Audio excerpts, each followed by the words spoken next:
Alright, hi, my name's Elena, and I'm going to be speaking on behalf of Expert Village. And today I'm going to give you a few pointers on art.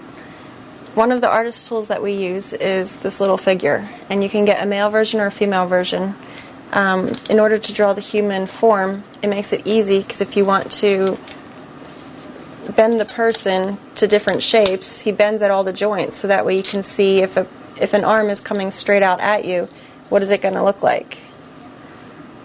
And then if you have a light source as well, if you put a light against one side of it, you can see what on the body shape is going to light up and what is going to be shadowed. So it's easy, makes it easier for you to draw a human form if you don't have someone standing there in front of you. And we're going to start off with the color wheel. It's one of the most basic artist tools that you can use.